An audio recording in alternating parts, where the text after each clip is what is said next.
ঘন জঙ্গলের ভেতর দিয়ে হেঁটে যাচ্ছে ১২ বছরের একটি ছেলে। নাম আরান। তার চোখে কৌতূহল আর হাতে ছোট একটি বাঁশের ঝুড়ি। সে বন থেকে ফল জোগাড় করতে এসেছে। হঠাৎ শুনতে পায় হুড়োড়। বুক কেঁপে ওঠে। সামনে দাঁড়িয়ে এক বিশাল বাঘ। চোখ দুটো জ্বলজ্বল করছে, কিন্তু দেহে দুর্বলতা। মনে হচ্ছে আহত। আরান ভয়ে পাথর হয়ে যায়, কিন্তু বাঘটি আক্রমণ করে না, বরং কাতর গলায় গর্জন করে, যেন সাহায্য চাইছে।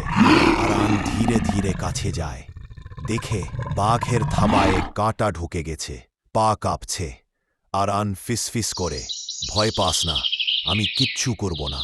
সে কাঁটাটা টেনে বের করে দিয়ে বাঘ ব্যথায় গর্জন করে, কিন্তু চোখে কৃতজ্ঞতা। ঠিক সেই সময়ে দূর থেকে শোনা যায় শিকারির বাঁশি। শিকারীরা বাঘটাকে খুঁজছে। আরান ঘাবড়ে যায়, ওরা তোকে মেরে ফেলবে, চল আমার সাথে। সে বাঘটাকে জঙ্গলের গোপন মোড় দিয়ে নিজের তৈরি করা ছোট কাঠের আশ্রয়ে নিয়ে যায়। শিকারীরা কাছে আসতে আরান বাঘটাকে পিছনের ছোট দরজা দিয়ে বের করে দেয়।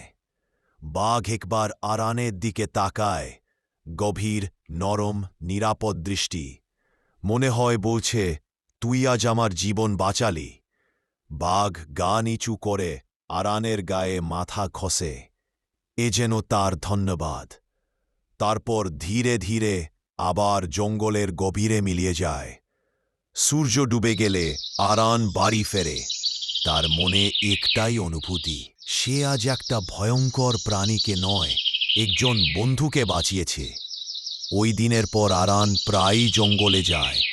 কখনো বাঘটাকে দেখে না, কিন্তু মাঝে মাঝে গাছের ডালে আঁচড়ের চিহ্ন থাকে, যেন বাঘ বলছে, আমি আছি, তোর খবর রাখছি।